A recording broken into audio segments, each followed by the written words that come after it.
假如你在22岁就实现了财富自由，还会愿意继续当牛马打工吗？如果是我，我一定选择躺平。我们今天的主人公有些与众不同，不仅继续为老板打工，更是一手缔造了中国史上第一只100元 A 股。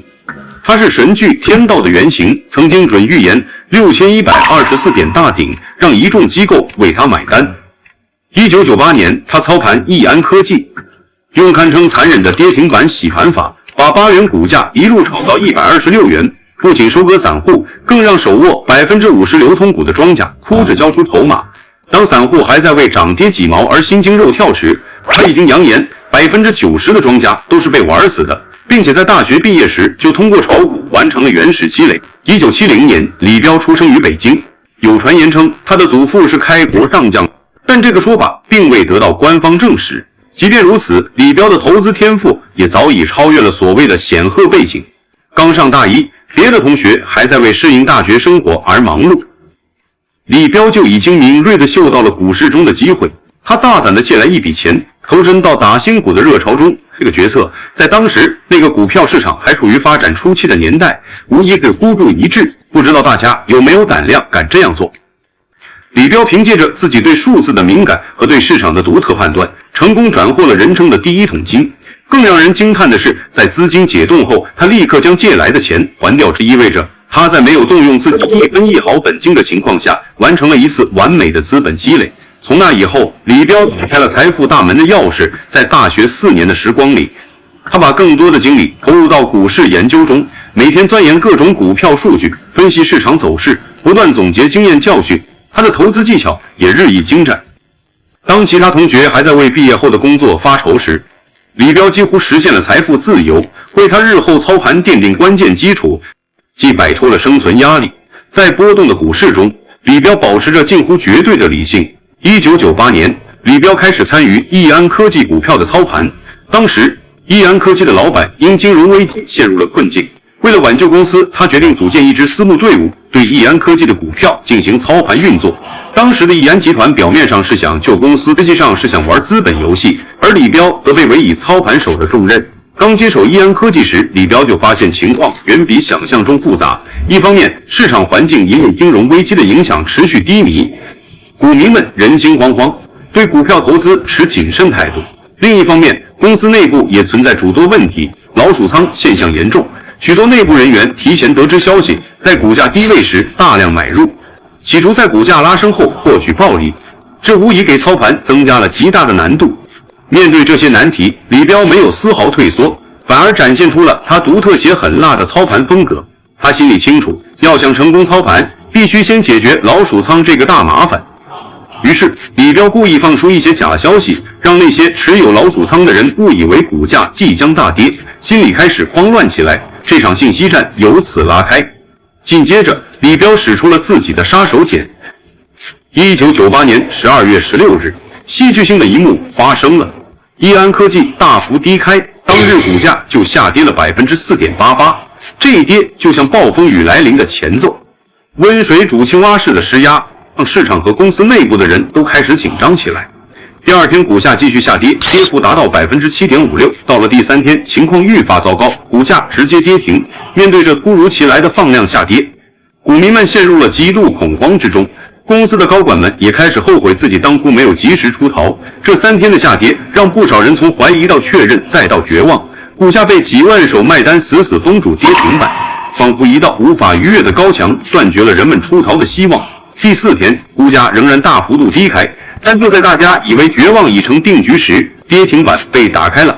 所有人都以为这是慈善之门给的逃生机会，纷纷疯狂抛售手中的股票。可他们万万没想到，在这混乱的局面背后，李彪正操纵着几百个秘密账户，悄然将这些抛盘全部收入囊中。通过这一系列堪称精妙的跌停板洗盘操作，李彪不仅成功震出了那些贪婪的老鼠仓，还从散户手中收集到了大量宝贵的筹码。据说经过此番操作，当时高达85%的筹码都落入了李彪的掌控之中。筹码收集完毕后，李彪并没有急于拉升股价，对于他来说，这场棋局才刚刚开始，每一步落子都需要深思熟虑。此时的他选择让股价进入横盘震荡阶段，通过反复的无方向波动持续消耗，短线热情迫使他们纷纷选择抛售手中的股票，而这些筹码又被李彪巧妙地收入麾下。1999年1月18日，经过长时间的蛰伏与布局，李彪终于吹响了进攻的号角。易安科技股价强势突破前期高点，吸引了市场的目光。随后高大买单如汹涌的潮水般涌现，瞬间将易安科技封在了涨停板上。此时的李彪不仅在筹码收集上取得了巨大成功，还通过巧妙的股价运作，让这种首日涨停的暴力美学给市场留下深刻的印象。易安科技成为了股民们关注的焦点。然而，李彪并没有被胜利冲昏头脑，他知道任何一个小失误都可能导致满盘皆输。为了避免日后因高管踏空而可能产生的报复，李彪又施展出了他的人情计。他假装前往公司散步，在与高管们交谈时悄悄透露，让大家赶紧买。而此时，大部分筹码早已牢牢掌握在李彪手中，高管们即便想买入，也只能以较高的价格买到少量零星的筹码。李彪的这一做法，既在表面上给了高管们象征性的滞后参与机会，又巧妙地巩固了自己在操盘过程中的优势地位，可谓一举两得。在接下来的日子里，易安科技在李彪的精心操盘下，股价犹如脱缰的野马，一路高歌猛进，从最初的几元钱一路飙升至令人瞠目结舌的126元，成为当时市场上唯一一只突破100元大关的股票，第一只100元股的标签，超越了其单纯的价格目标，成为一场完美的社会注意力营销，极大降低了吸引后续接盘者的成本。人们纷纷被这只股票的飙升所吸引，怀揣着一夜暴富的梦想，不顾一切的涌入，跟风买入。在股价拉升的过程中，李彪运用了诸多高超的操盘技巧，他通过持续的买盘推动股价不断上涨，营造出一种市场热点的热烈氛围。这种繁荣幻想让股民们对这只股票充满想象力。同时，他还将 K 线形态做得简洁而富有规律性，采用小平台型拉高方式，每拉高一段就做一个小平台进行整理。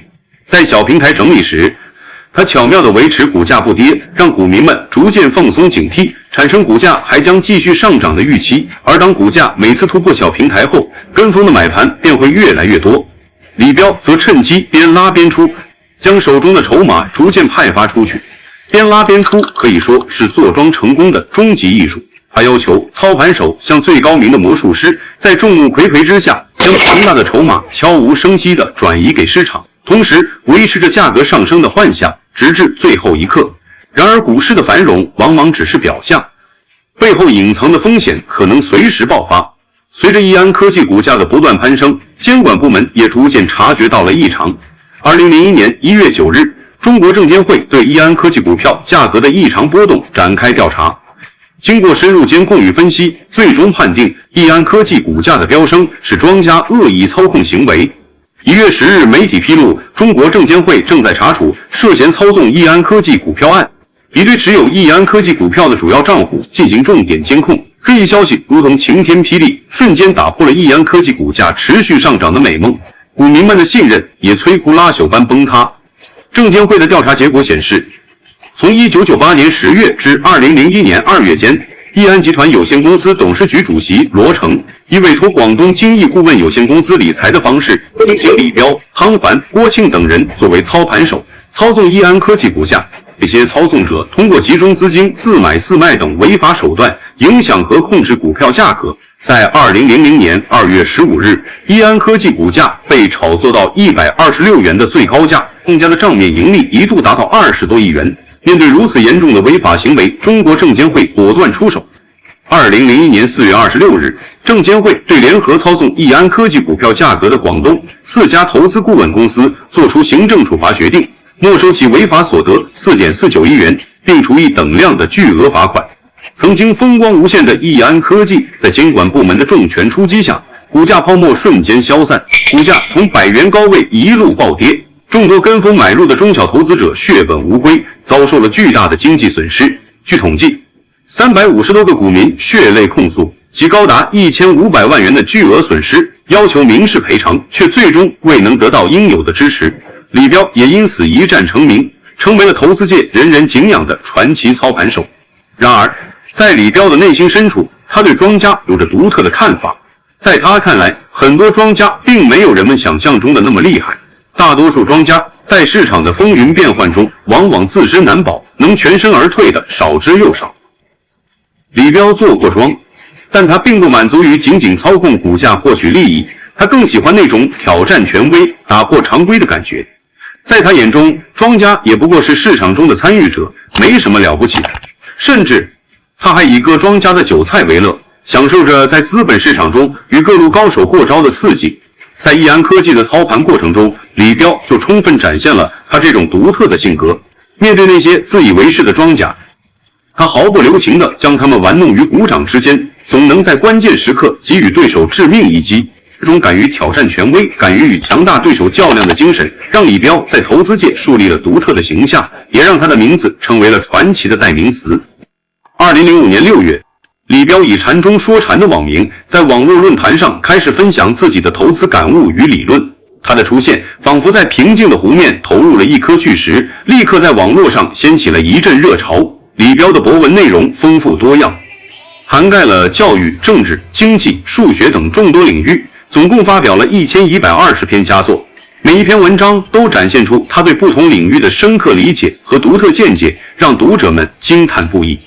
随着禅众说禅博客的影响力不断扩大，越来越多的投资者开始关注并学习锤论。这些粉丝们自称禅迷，他们对李彪的禅论深信不疑，将其视为投资圣经。李彪认为，在股市中，投资者要学会逆向思维，在他人热情高涨时冷静离开，在他人抛弃股票时果断进入。这听起来似乎很简单，但在实际操作中却很难做到。因为当市场一片繁荣，股价持续上涨时，人们往往会被贪婪冲昏头脑，盲目跟风买入，生怕错过赚钱的机会。而当市场陷入低迷，股价大幅下跌时，恐惧又会占据人们的内心，让他们不顾一切地抛售股票。禅论则提醒投资者要克服这些人性的弱点，保持冷静和理性，通过对市场走势的分析，判断市场所处的阶段，从而做出正确的决策。李彪深知，在股市投资中，人性的弱点往往是导致投资者失败的重要原因。他将人生中的五毒贪、嗔、痴、慢、疑与股市投资紧密联系在一起。在股市中，贪念常常让投资者失去理智。当股票价格上涨时，他们总是希望股价能继续上涨，赚取更多的利润，于是不舍得卖出股票，结果股价可能突然反转下跌，之前的盈利瞬间化为乌有，甚至还会出现亏损。嗔怒则会让投资者在面对市场波动时情绪失控。当股票价格下跌时，他们会对市场对自己的决策感到愤怒，这种情绪会影响他们的判断，导致他们做出错误的决策，进一步加大损失。痴迷某种技术分析或股票也是投资者常犯的错误。有些投资者过于依赖某一种技术分析方法，或者对某一只股票情有独钟，忽视了市场的变化和其他因素的影响。一旦这种技术分析方法失效，或者股票出现问题，他们就会陷入困境。傲慢使投资者轻视市场规律，自以为可以战胜市场。他们往往听不进别人的建议，盲目自信地进行投资，最终却遭受惨重的损失。怀疑则让投资者在面对机会时犹豫不决，错失良机。当市场出现明显的买入信号时，他们因为怀疑信号的真实性，不敢果断买入，结果错过了最佳的投资时机。或者在持有股票的过程中，因为对股票的走势产生怀疑，过早的卖出股票，错失了后续的上涨行情。李彪的投资理念提醒着投资者要时刻警惕五毒对投资决策的影响，保持理性、冷静与客观的态度。只有克服这些人性的弱点，才能在股市中走得更远。李彪的传奇经历和他所创立的禅论对中国股市技术分析产生了深远的影响。然而命运似乎总是喜欢捉弄天才。正当李彪在投资领域继续书写传奇的时候，他却被病魔悄然盯上。2008年，李彪被诊断出患有鼻咽癌，这个消息如同晴天霹雳，让所有人都为之震惊和惋惜。面对病魔的侵袭，李彪并没有选择放弃，他依然坚强地与病魔做斗争。在治疗期间，他还坚持更新博客，与粉丝们分享自己的观点和感悟。他的这种坚韧不拔的精神让无数人为之动容。但遗憾的是，最终李彪还是没能战胜病魔。2008年10月31日，这位投资界的传奇人物带着他未尽的梦想，永远地离开了人世，年仅39岁。他的离去让整个投资界陷入了悲痛之中。韩迷们纷纷在网络上留言，表达对他的怀念和敬意。他们感叹李彪的才华和智慧，惋惜他的英年早逝。李彪虽然离开了，但他留下的禅论和他的传奇故事却永远地留在了人们的心中。